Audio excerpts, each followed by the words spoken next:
Bonjour, c'est Sandrine et bienvenue sur ma chaîne indépendante au féminin. Dans cette vidéo, je vais vous raconter mon voyage en Chine, plus précisément à Canton. Alors, je vous saurai tout, à quelle date je suis partie, combien de temps j'ai mis, quelle compagnie, quel prix, bref, je vous donnerai toutes les astuces afin de préparer votre voyage et je vous donnerai mon point de vue. Mais auparavant, pour ceux qui me suivent, vous savez que j'ai une société de conciergerie depuis près de 4 ans maintenant, dans laquelle j'ai fait de la conciergerie, de la gestion complète et également de la gestion du ménage. Et j'ai aussi, en tant qu'investisseuse immobilière, des colocations et des appartements en région parisienne que je loue. Et par rapport à cela, pour les étrangers, les étudiants étrangers ou même des personnes qui souhaitent venir en France pour travailler, je mets à disposition mes logements et ce sans frais d'intermédiaire. Alors pour ceux qui seraient intéressés, n'hésitez pas à me contacter, vous aurez toutes les informations sous la barre de description. Allez, maintenant c'est parti, on y va pour la vidéo. Voilà, comme je vous disais, dans cette vidéo, je vais vous raconter mon voyage en Chine. La vidéo sera partagée en 2 parties. Donc, cette première vidéo sera consacrée à toute la partie de préparation jusqu'à l'arrivée en Chine. Alors maintenant, je vous raconte tout. Dans cette vidéo, je m'adresse pour la partie visa uniquement aux personnes qui ont un passeport français. D'accord? Donc, lorsque vous avez un passeport français, vous n'avez plus besoin de demander un visa. Si vous faites un séjour de moins de 14 jours, donc plus besoin de visa. Donc nous, mon mari et moi, nous sommes partis pour 10 jours, donc on n'avait pas besoin de visa.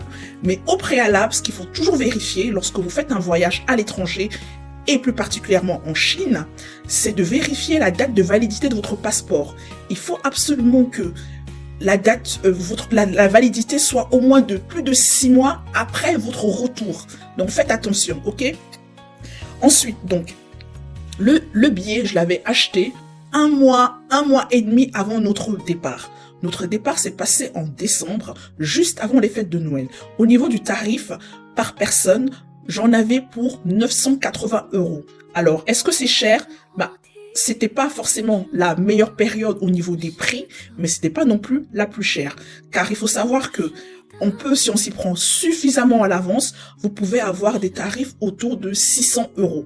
Mais nous, c'était pas le cas. On avait vraiment envie d'y aller et comme on avait cette possibilité-là de se libérer tous les deux pour une dizaine de jours, donc du coup, j'ai pris l'option de payer un peu plus cher. Donc, on est passé par Air China et directement, ça c'est une astuce que je vous donne. Vous regardez dans les comparateurs de vols, vous regardez les vols qui vous semblent intéressants, regardez le nom de la compagnie, mais surtout, vous ne réservez pas via les intermédiaires, car vous pouvez avoir des soucis en cas de retard ou d'escale que vous aurez raté. C'est un peu plus compliqué de faire valoir ses droits lorsque vous êtes passé par un site intermédiaire.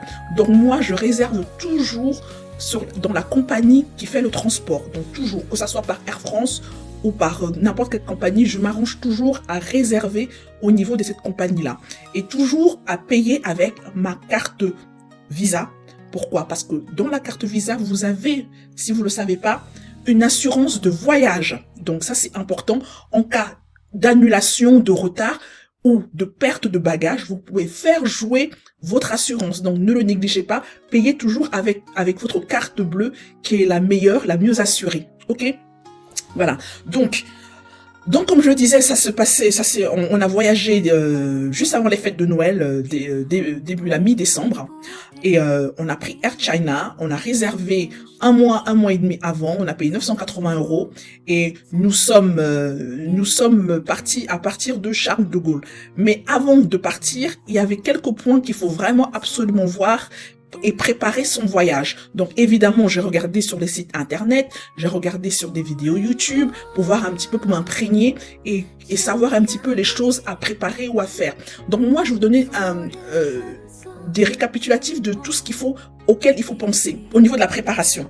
Donc au niveau de la préparation, donc ce qu'il faut savoir, c'est qu'il faut faire, sur les vidéos qu'on suivait, on disait à chaque fois qu'il fallait qu'il n'y a pas d'espèces. Il n'y a pas d'espèces, pas moyen, tout c'est par WeChat, Alipay et tout. Donc on était en mode panique et on s'est dit mais c'est pas possible, comment on va faire? Mais en se renseignant un petit peu, en appelant différentes des agences chinoises, on leur posait la question, mais est-ce que c'est vraiment vrai qu'on ne peut pas payer en espèces? Ils ont quand même, ils nous ont dit non, c'est vrai que beaucoup de Chinois payent via les applications, WeChat, Alipay, mais il y a encore des espèces. Donc du coup, ce qu'on a fait, c'est qu'on s'est dit, on va faire du change, on va changer notre argent. Et astuce que je vais vous donner, s'il vous plaît, c'est que au niveau du change, allez sur Paris.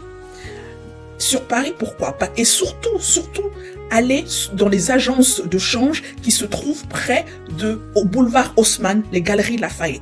Pourquoi? Parce que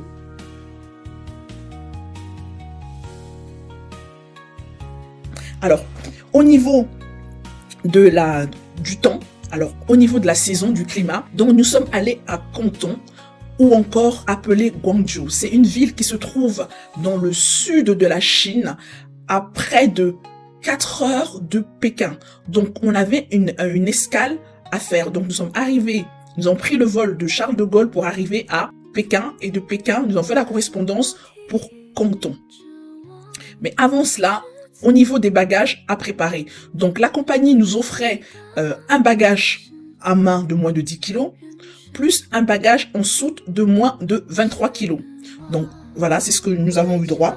Ensuite, au niveau des vêtements, j'ai regardé la météo. Au niveau de la météo, on était sur une température entre 16 et 21 degrés. Donc, c'est des températures qui étaient plutôt douces pour la saison. Donc, on est un automne doux. Voilà. Au niveau des médicaments, pour la préparation des médicaments, donc, il n'y a pas de vaccin particulier à faire, comme peut-être quand on va en Afrique, la fièvre jaune, non, il n'y a pas de vaccin spécifique à faire. Moi, j'ai tout simplement au niveau de la trousse à pharmacie, dans la mesure où je savais qu'on aurait du mal à communiquer en chinois, en mandarin plutôt. J'ai prévu tout ce qui est remède d'Efferalgan, du Doliprane ou pour le maux d'estomac. Donc vous prévoyez tous les médicaments dont vous aurez besoin, qui peuvent vous sauver, entre guillemets, vous sauver la vie. Imaginez, vous avez un mal de tête, vous avez un mal de ventre, ou voilà, des petites maladies que vous savez qui peuvent vous arriver, qui vous arrivent souvent ou qui peuvent vous arriver. Donc, prévoyez, anticipez les médicaments, car quand on ne parle pas la langue et qu'on ne sait pas comment s'exprimer, ça peut être compliqué d'être dans une situation de faiblesse ou de maladie, de demander des renseignements. Donc, prévoyez tout ça, votre trousse, une petite trousse à pharmacie. Au niveau de la réservation de l'hôtel, donc, alors on pourra se poser la question, est-ce qu'il vaut mieux aller dans un logement de type Airbnb ou bien dans un hôtel? Bon, nous, on avait fait clairement le choix de prendre un hôtel parce qu'on est à 2 et puis voilà, je pense que c'était pour nous, voilà, on préférait prendre l'hôtel. Et donc par rapport au site de réservation, vous avez 2 grands sites. Vous avez Booking et Trip.com. Voilà. Donc dans la mesure où vous voulez être en hôtel, choisissez plutôt Booking ou Trip.com. Donc nous, j'ai regardé sur les 2 plateformes et j'ai réservé j'ai fait une réservation sur Trip et une autre réservation sur Booking. Je vous explique. Donc, dans la mesure où on avait 10 jours à passer en Chine et ne connaissant pas en fait, des fois, on a des surprises malgré les notations à l'hôtel. Donc, moi, ce que je me suis dit, j'ai voulu ne pas miser tous les œufs sur le même panier, c'est-à-dire ne faire qu'une seule réservation dans un même hôtel pour toute la durée du séjour. Donc, du coup, ce que j'ai fait, j'ai scindé en 3. J'ai réservé les 2 premières nuits dans le même hôtel. Et après, j'ai réservé les autres nuits dans d'autres hôtels. Et à chaque fois, je choisissais des hôtels qui avaient 4 étoiles. Ce qu'il faut savoir en Chine, c'est que ce n'est pas tout. Il faut vraiment faire attention lorsque vous réservez. Il faut regarder si l'hôtel accepte les étrangers. Alors, c'est pas une question de racisme. C'est tout simplement parce qu'en Chine, lorsque vous devez accepter la clientèle étrangère, ils vont demander à l'hôtel de payer. Il y a des taxes en plus. Et donc, c'est pas tous les hôtels qui peuvent se permettre de payer ces taxes en plus. Donc du coup, en général, ce sont des hôtels d'au moins 3 à 4 étoiles. Au moins 3 à 4 étoiles qui le font. Donc, regardez, le critère le plus important, c'est de regarder s'ils reçoivent de la clientèle étrangère. Et à ce moment-là, vous pourrez réserver. Donc c'est la raison, entre autres, pour laquelle on n'a pas souhaité aller sur du Airbnb. Parce qu'en général, les Airbnb, c'est géré par des particuliers.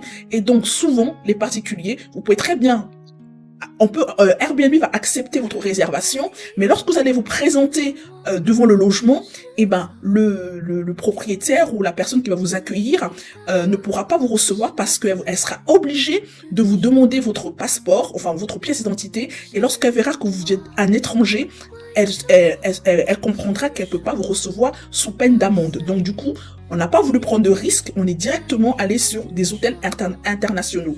Donc vous regardez au niveau des hôtels, les critères, regardez du 4 étoiles, les prix franchement, on était très surpris, les prix n'étaient vraiment pas chers. Donc l'hôtel qu'on a choisi, on était sur des gammes de 80 à 100 euros et franchement on était sur du 4 étoiles et du 4 étoiles et le dernier était du 5 étoiles. Donc vraiment, c'est vraiment pas cher et je trouve que c'est un bon moyen un petit peu de connaître le niveau de service et de comparer par rapport au niveau de service des hôtels par rapport à la France. Et je peux vous garantir que franchement, ça vaut vraiment le coup, mais on le verra dans la deuxième partie de la vidéo. Le transport n'était pas terrible, le service pas terrible du tout. Pendant les 10 heures... les hôtesses ne passaient pas spontanément nous proposer du café ou un verre d'eau parce qu'au bout d'un moment on a chaud dans l'avion et tout et voilà ils proposaient pas. On a eu droit pendant les 3 heures de vol à 2 repas, voilà 2 repas. Ce qui est très correct, mais c'est vrai que au niveau des boissons, voilà, il fallait, voilà, je trouvais qu'ils étaient un peu radins au niveau des boissons, et quand ils te servaient, c'est des toutes petites quantités, voilà, et ils vous proposent pas de vin, mais vous verrez que effectivement en Chine, le vin à table n'est vraiment pas une habitude, pas une habitude chinoise. Voilà, donc bof, donc ces 10 heures de vol étaient vraiment très fatigants, très éprouvants.